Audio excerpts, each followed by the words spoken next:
Welcome to GK facts. स्वागत है आप सभी का आपके अपने यूट्यूब चैनल जीके फैक्ट्स में। डेट है आज की 29 सितंबर 2021 और जानेंगे आज के इंपोर्टेंट करंट अफेयर्स को। साथ में हर क्वेश्चन के इंपोर्टेंट पॉइंट्स को हम इस वीडियो में डिस्कस करेंगे। अच्छा, इस वीडियो की जो पीडीएफ फाइल का लिंक है वो नीचे डिस्क्रिप्शन बॉक्स में दिया हुआ है, वहां से आप पीडीएफ को डाउनलोड कर सकते हैं। हर बार की तरह इस बार भी जो है आप वीडियो को एंड तक जरूर देखिएगा, क्योंकि वीडियो के एंड में आपसे क्वेश्चन पूछा जाता है जिसका आंसर आपको कमेंट बॉक्स में कमेंट करके बताना होता है। साथ में जानेंगे आज के मोटिवेशन को भी। तो चलिए स्टार्ट करते हैं आज की क्लास और देखते हैं आज की क्लास का सबसे पहला क्वेश्चन। तो आज का जो फर्स्ट क्वेश्चन है वो है कि हाल ही में किस मिशन के तहत Ayushman Bharat digital mission launch किया गया है। तो अभी ये जो आयुष्मान भारत डिजिटल मिशन है इसको किस मिशन के तहत लॉन्च किया गया है? तो इसे जो लॉन्च किया गया है वो किया गया है pilot project national digital health mission के तहत, यानी कि जो ऑप्शन ए है वो बिल्कुल इसका राइट आंसर है। ठीक है, याद रखिएगा कि आयुष्मान भारत डिजिटल मिशन जिसको लॉन्च किसने किया है? प्रधानमंत्री नरेंद्र मोदी जी के द्वारा इसको लॉन्च किया गया है और ये जो है pilot project national digital health mission के तहत इसको लॉन्च किया गया है। ठीक है, वहीं वर्तमान में अगर बात करेंगे तो वर्तमान में ये 6 केंद्र शासित प्रदेशों में पायलट चरण पर लागू किया जाएगा। क्या करा जाएगा? अभी इसको जो है 6 केंद्र शासित प्रदेशों में पायलट चरण पर लागू किया जाएगा, ये आप याद रखिएगा। तो इस क्वेश्चन का ए बिल्कुल राइट आंसर है। आप क्वेश्चन को रिवीजन करते रहिएगा। नेक्स्ट क्वेश्चन, निम्न में से किसके द्वारा 1 अक्टूबर से स्वच्छ भारत अभियान की घोषणा की गई है? तो 1 अक्टूबर से अभी स्वच्छ भारत अभियान की घोषणा ये किसके द्वारा की गई है? ये की गई है अनुराग ठाकुर जी के द्वारा, यानी कि ऑप्शन बी जो है वो इसका बिल्कुल राइट आंसर है। अनुराग ठाकुर जो कि युवा मामले और खेल मंत्री हैं, इनके द्वारा 1 अक्टूबर से स्वच्छ भारत अभियान की जो है घोषणा करी गई है। ठीक है, अब इसकी घोषणा का उद्देश्य क्या है करने का? देखिए, उद्देश्य है कि सिंगल यूज प्लास्टिक और अन्य कचरे से छुटकारा पाना है। मेन उद्देश्य क्या है इसका? कि सिंगल यूज प्लास्टिक और अन्य कचरे से छुटकारा पाना है और ये जो है 1 से लेकर 31 अक्टूबर तक चलेगा। वही इस मिशन की शुरुआत, अगर इस मिशन की जो शुरुआत है वो सबसे पहले भारत सरकार ने 2014 में करी थी। याद है कि नहीं है? 2014 में इसकी शुरुआत करी थी। किसकी? स्वच्छ भारत अभियान की। और अभी ये 1 अक्टूबर से 31 अक्टूबर तक दोबारा चलाया जा रहा है और उद्देश्य मैंने आपको बताया कि सिंगल यूज प्लास्टिक और अन्य कचरे से छुटकारा पाना इनका मेन उद्देश्य हैगा। क्लियर? तो इसका बी ऑप्शन बिल्कुल राइट आंसर है। नेक्स्ट क्वेश्चन है, नीमबेन आचार्य किस राज्य की विधानसभा की पहली महिला अध्यक्ष बनी है? क्वेश्चन बहुत इंपॉर्टेंट है, इस क्वेश्चन को रिवीजन करते रहेगा। तो नीमबेन आचार्य जो है ये अभी किस राज्य की विधानसभा की पहली महिला अध्यक्ष बनी है? ये बनी है गुजरात की, यानी कि ऑप्शन डी जो है वो बिल्कुल राइट आंसर है। ठीक है, जो गुजरात विधानसभा है उसकी पहली महिला अध्यक्ष बनी है ये नीमबेन आचार्य। इनका आप नाम जरूर याद रखिएगा। ठीक है, इमेज में देखिए आप इनको, ये है नीमबेन आचार्य और यही जो है अभी पहली महिला अध्यक्ष बनी है किसकी? गुजरात विधानसभा के अंदर। अच्छा, ये गुजरात के अंदर बनी है। तो देखिए, ये है गुजरात के बारे में कुछ इंपॉर्टेंट पॉइंट्स। अब आप जिन पॉइंट्स को जानते हैं मेरे साथ रिवीजन जरूर कीजिएगा। न्यूज ट्रेंड हर पॉइंट्स को ध्यान से सुनेगा और जो न्यूज ट्रेंड है, जो चैनल पर पहली बार आए हैं, प्लीज आप चैनल को सब्सक्राइब जरूर कर लीजिए। अगर आप अपने को करंट में बेहतर करना चाहते हैं और डेली करंट अफेयर्स से आप जुड़े रहना चाहते हैं तो आप चैनल को सब्सक्राइब जरूर कर लीजिए, क्योंकि जीके फैक्ट्स के अंदर टोटल 4 क्लासेस चलती है पूरे दिन में। ठीक है, मैं आपको एक बार शेड्यूल बता देता हूं कि आखिर में पूरे दिन की क्लासेस का टाइमिंग क्या है। देखिए, सबसे पहले ये जो आप क्लास देख रहे हैं ये डेली 5 बजे होती है। ठीक है, डेली 5 बजे होती है। कभी कभी इसका टाइम थोड़ा सा आगे हो जाता है, 5:30 तक हो जाती है। ठीक है, क्योंकि नेट का इशू चलता रहता है। उसके बाद डेली 8 बजे जो है वोकैब की क्लास होती है। अगर आप इंग्लिश में कमजोर हैं, इंग्लिश को बेहतर करना चाहते हैं, इंग्लिश से आपके क्वेश्चन गलत होते हैं,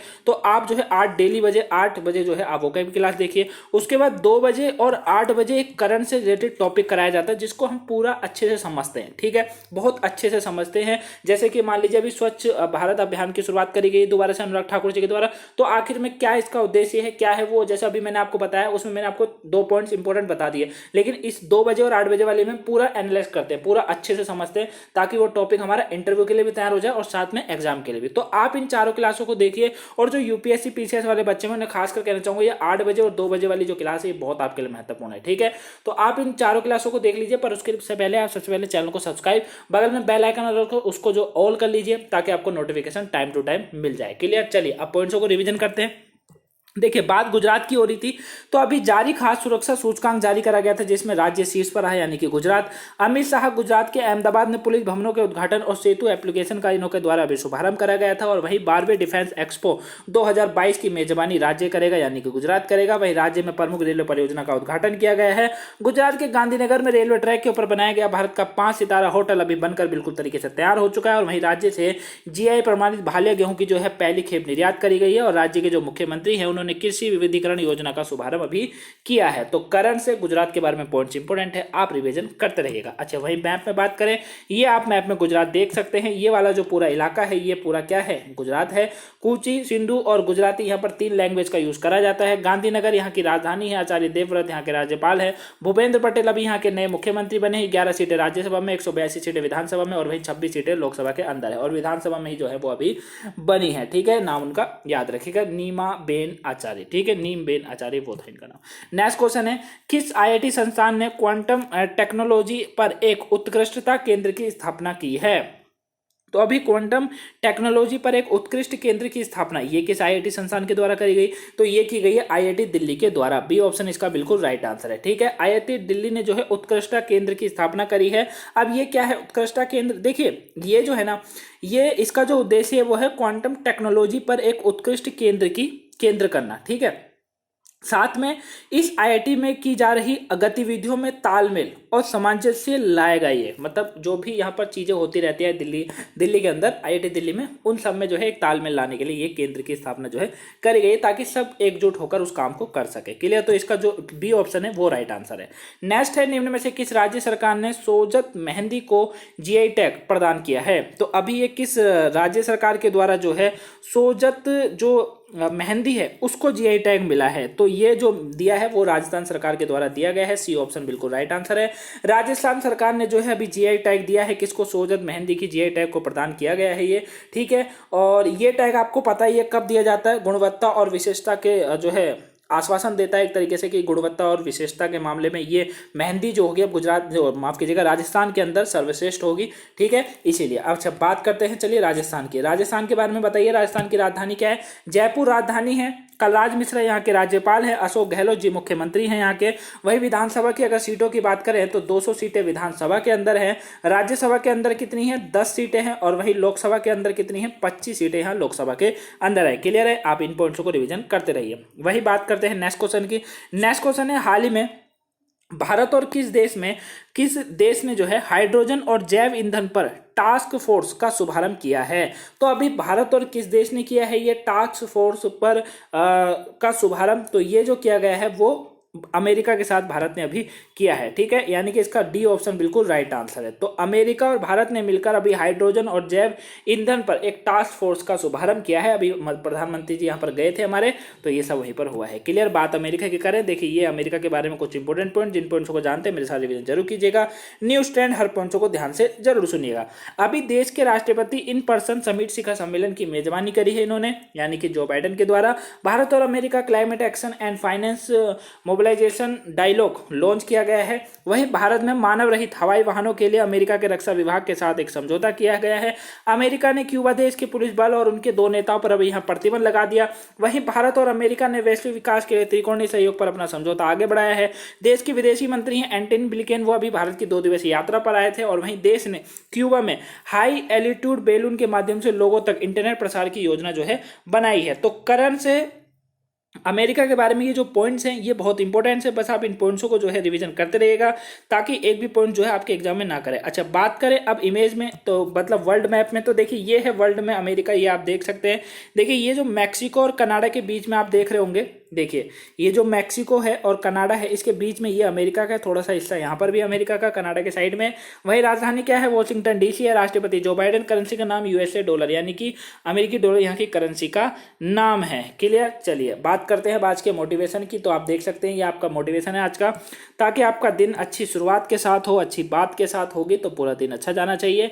देखिए जितना कठिन संघर्ष होता है उतनी ही शानदार क्या होगी? आपकी जीत होगी। ठीक है, यानी कि कहने का मतलब यह है कि जितना कठिन आप परिश्रम करेंगे, जितना कठिन आप संघर्ष करेंगे, जितनी कठिन आपकी मेहनत होगी, उतना ही अच्छी आपकी क्या होगी? सफलता होगी या जीत होगी, सक्सेस होगी। ठीक है, तो अब आप पर निर्भर करता है। दूसरी चीज, एक बात और याद रखिएगा, संघर्ष, मेहनत, ये सब भी एक सही वे में करोगे तब जाकर होता है। ठीक है, अब जैसे मान लीजिए कि आप मेहनत तो कर रहे हैं लेकिन आपकी मेहनत में वो बात नहीं है, यानी कि आप मेहनत के साथ साथ स्मार्ट वर्क जो होता है वो बिल्कुल नहीं करते हैं। ठीक है, जैसे कि आजकल क्या होता है ना, हार्ड वर्क सब करते हैं गाइस, एक बात ध्यान रखिएगा, सब हर कोई हार्ड वर्क करता है। रिक्शा चलाने वाले से ज़्यादा मेहनत कोई कर सकता है क्या? कोई नहीं कर सकता। ठीक है, एक खेती करने वाले से ज़्यादा मेहनत कोई कर सकता है? किसान से ज़्यादा कोई मेहनत करता होगा? कोई नहीं करता। पत्थर ढोने वाले से ज़्यादा कोई मेहनत करता है? नहीं करता। ठीक है, लेकिन फिर भी वो ऐसा इतनी मेहनत के बाद भी उस गरीबी में क्यों जीते हैं? क्योंकि उनकी जो मेहनत है ना वो किसी और का ही घर भरती है हमेशा। ठीक है, क्या करते हैं वो किसी के नीचे रहकर उस काम को करते हैं, लेकिन आपको स्मार्ट वर्क करना है, आपको वो करना है जो आपको इस दुनिया से अलग बनाए, और उसके लिए आपको अलग सोचना पड़ेगा, अलग तरीके से मेहनत करनी पड़ेगी और अपनी मेहनत में स्मार्ट वर्क लाना पड़ेगा, तभी आपकी जीत क्या होगी? शानदार होगी। तो अब डिसाइड आप करिए कि आपको मेहनत हार्ड वर्क करना है या स्मार्ट वर्क करना है, लेकिन कठिन परिश्रम करना है, ये जरूर याद रखिएगा, तभी जीत उतनी ही शानदार आपकी होगी। तो यही आज का मोटिवेशन है। कैसा लगा कमेंट बॉक्स में बताएगा जरूर। पसंद आया तो वीडियो को लाइक कीजिएगा, चैनल पर नए हैं सब्सक्राइब जरूर कर लीजिएगा गाइस। और अगर आपने हम लोगों को यानी कि जीके फैक्ट्स की फैमिली जो है उसको फेसबुक पे इंस्टाग्राम पे फॉलो नहीं करा है, लिंक डिस्क्रिप्शन बॉक्स में, वहाँ से आप फॉलो कर सकते हैं।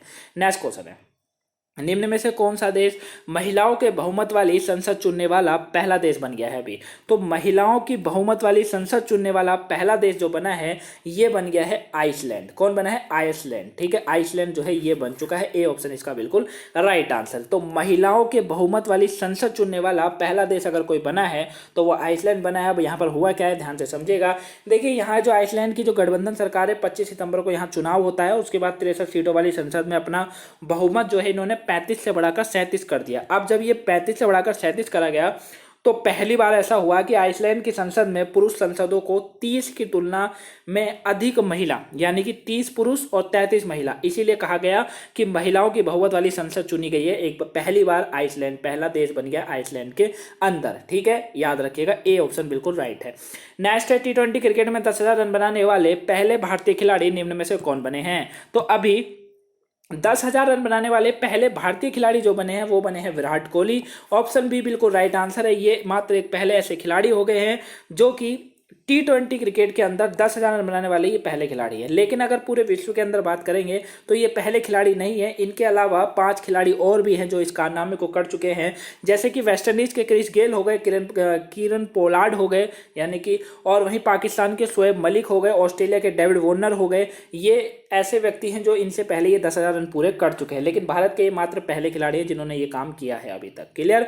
वहीं भारत की तरफ से कोहली के बाद अगर T20 में सबसे ज्यादा रन बनाने वाला कोई बल्लेबाज है तो वो है रोहित शर्मा। ठीक है, नाम याद रखिएगा, डी ऑप्शन बिल्कुल राइट आंसर है। फेवरेट है मेरे रोहित शर्मा है। ठीक है, चलिए आप भी बताइएगा आपके क्रिकेट में कौन फेवरेट है, कमेंट बॉक्स में बताइएगा। चलिए ठीक है, नेक्स्ट क्वेश्चन, हाल ही में भारत ने वर्ष 2030 तक कितने हजार अरब डॉलर के निर्यात का लक्ष्य तय किया है? तो अभी भारत ने 2030 तक कितने अरब डॉलर के निर्यात का लक्ष्य तय करा है?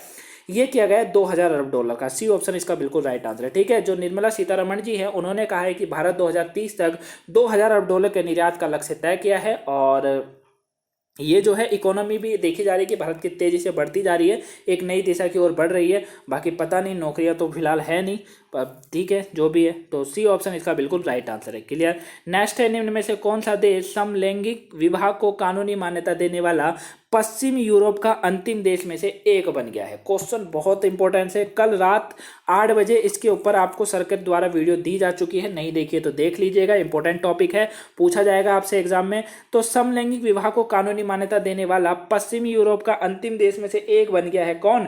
स्विट्जरलैंड, यानी कि सी ऑप्शन इसका बिल्कुल राइट आंसर है। स्विट्जरलैंड जो है ये समलैंगिक विवाह, समझते हैं क्या आप? समलैंगिक विवाह यानी कि सेम सेक्स जिसको बोला जाता है, लड़का लड़के से और लड़की लड़की से विवाह यहाँ पर कर सकता है। साथ में यहाँ की सरकार के द्वारा ये भी कहा है कि वो बच्चा भी गोद लेने की भी अनुमति जो है दी गई है यहाँ को। ठीक है, और ये जो है अंतिम देश में से एक बन गया है पश्चिमी यूरोप का। ठीक है, बहुत ही बढ़िया। चलिए सी ऑप्शन इसका राइट आंसर है। इटली ने हाल ही में भारत की किस कोरोना वैक्सीन को मान्यता दी है? इसके ऊपर भी मैंने आपको कल 2 बजे वीडियो मेरे द्वारा दी गई थी, तो ये कोविशील्ड को दी गई है। बी ऑप्शन इसका बिल्कुल राइट आंसर है, कोरोना वैक्सीन को मान्यता दी है कोविशील्ड को। ठीक है, और यहाँ की जो ये वैक्सीन के बारे में मैंने आपको बताया था कि अगर कोविशील्ड का विकसित और निर्माता कौन है, तो विकसित किसने करा है? विकसित करा है ऑक्सफोर्ड यूनिवर्सिटी और एस्ट्राजेनिका द्वारा इसको निर्मित करा गया है और इसको मतलब विकसित करा गया है, माफ कीजिएगा, और निर्मित सीरम इंस्टीट्यूट ऑफ इंडिया के द्वारा इसे निर्मित करा गया है। सी ऑप्शन बिल्कुल राइट आंसर है। नेक्स्ट है, हाल ही में विश्व रेबीज दिवस विश्व भर में कब मनाया जाता है? तो विश्व रेबीज दिवस जो है ये हर साल 28 सितंबर को जो है मनाया जाता है। डी ऑप्शन इसका बिल्कुल राइट आंसर है। ठीक है, याद रखिएगा, विश्व रेबीज दिवस, रिवीजन करते रहिएगा। चलिए कल के क्वेश्चन के आंसर की बात करते हैं गाइस। कल का क्वेश्चन था आप लोगों के लिए, रतन चक्रवर्ती को किस राज्य की विधानसभा का नया अध्यक्ष चुना गया है? तो अभी ने त्रिपुरा का चुना गया है। बी ऑप्शन बिल्कुल राइट आंसर था। ऑलमोस्ट सभी के आंसर बिल्कुल राइट थे। आज का क्वेश्चन आप लोगों के लिए, अंतरराष्ट्रीय स्टार्टअप हब रैंकिंग 2021 में भारत का कौन सा शहर 23वें स्थान पर रहा है? तो 23वें स्थान पर कौन सा रहा है? और क्वेश्चन के बारे में आप जितना भी जानते हैं मुझे कमेंट बॉक्स में बताएगा जरूर। क्लियर? चलिए, तो ये थी आज की इंपोर्टेंट करंट अफेयर की क्लास। आई होप आपको वीडियो पसंद आई होगी। पसंद आई तो वीडियो को लाइक कीजिएगा, नए हैं चैनल पर सब्सक्राइब जरूर कर लीजिएगा गाइस, और शेयर करना ना भूलिएगा। चलिए मिलेंगे नेक्स्ट वीडियो में guys. Have a nice day, thank you for watching.